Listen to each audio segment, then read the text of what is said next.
Hello, this is Gina Canarozzi from the Chemistry, Biology, Pharmacy Information Center at ETH Zurich, and today I'm going to talk about Embase. So what is Embase? Embase is a literature database containing comprehensive biomedical information. Embase is tailored for the medical and pharmaceutical industries where researchers need to assess risks and track safety using all information possible. Some of Embase's features are a large body of literature compared to other literature databases, indexing of the full text of articles by professional annotators, functions specific to medical devices, drug development, and drug safety, and the ability to extensively filter and fine-tune searches.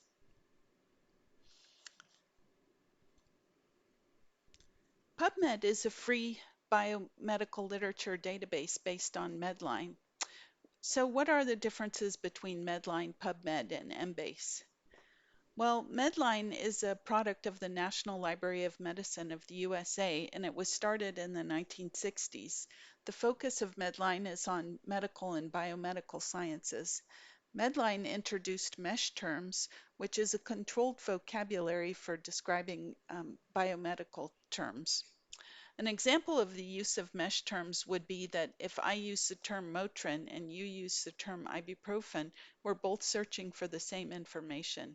The MeSH controlled vocabulary maps all of these synonyms onto the appropriate MeSH term, in this case ibuprofen, and then when we do our literature searches, we will both find the same thing. So PubMed is a bigger literature database that includes life sciences as well as medical and biomedical sciences.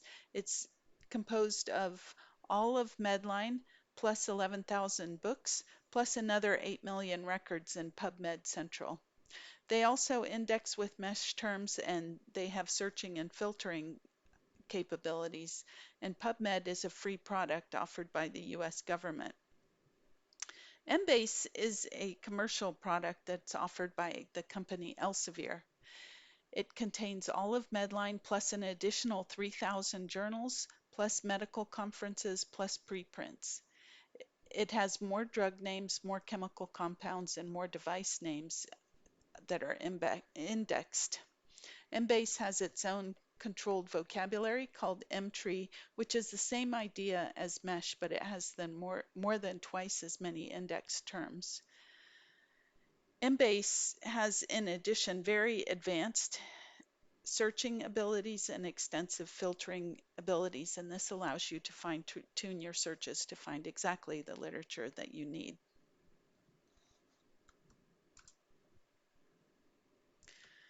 So if we look at the Emtree controlled vocabulary for ibuprofen, it looks something like this. You can see that ibuprofen shows up in more than one place in the Embase tree. Emtree is hierarchical.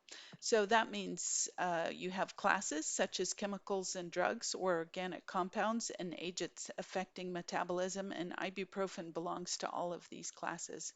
If you look here, you can see as you move down the tree, you get more and more specific. So ibuprofen is a non-steroid anti-inflammatory agent, which is a class of a kind of anti-inflammatory agent, which is a kind of analgesic, which is a kind of chemical and drug.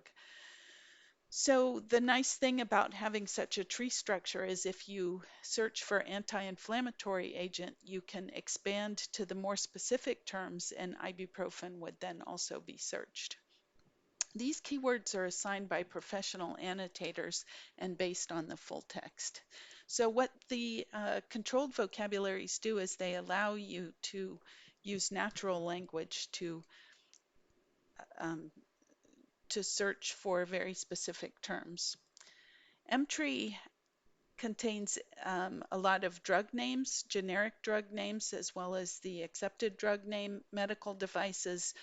The drug names come from the FDA, the EMA, and the WHO. So it has a more international focus than PubMed Central.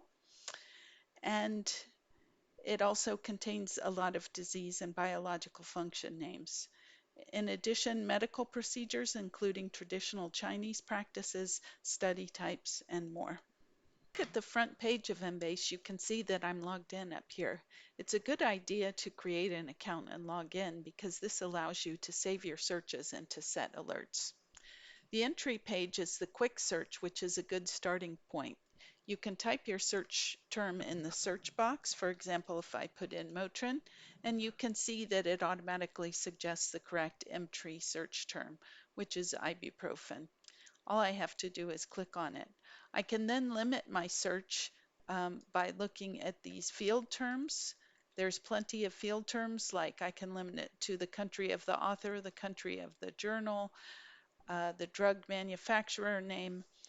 There's 37 different field limiters, and I can also do a broad search, which uses the term ibuprofen both as an Emtree term and as a keyword in the full text search.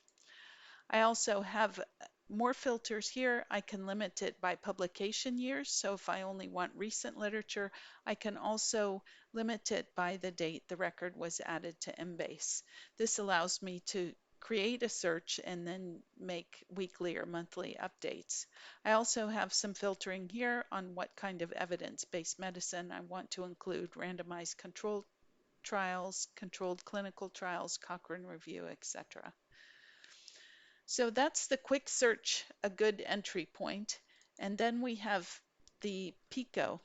PICO is a strategy used in the medical industries to search for high quality clinical research evidence and to do systematic literature reviews. It allows you to build queries based on the population. So that is, what group of people are you studying? For example, people with diabetes. The intervention. So what intervention do you want to look at? For example, you want to look at people with diabetes and what happens when they take insulin. And then what are you going to compare to? A control group, the placebo, or maybe another treatment? And also they have an option here to choose the risk. So, and the study design. So these are the fields you can search for the PICO framework. And that will give you a complete literature review.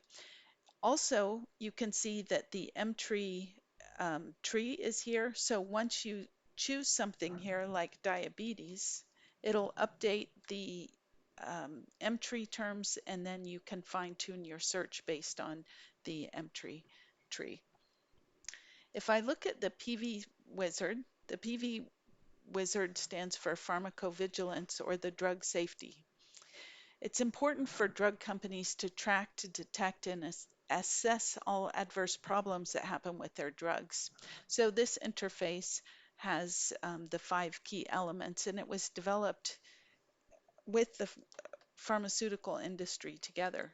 So again, if I put in Motrin in the search term, then you can see he tells me again to use ibuprofen, and I can choose that. And then it fills in all the alternative drug names. So you can see Advil is another name for Motrin. All of these are selectable, so I can turn them on and off. I can limit the search to what adverse drug reactions I want to look for example, death or suicide or mortality. They give you the complete search here for adverse reactions, and then I can edit that down to only the ones that I'm interested in. And the same with special situations. Do I want to limit it to pregnancy complications or device failure, something like that? I also have another filter for the human limit, which is what population do I want to look at: woman, child, boy, or girl. And these all can be edited. Again, I see the Emtree tree over here, so if I want to make my search broader or more narrow, I can do that over here.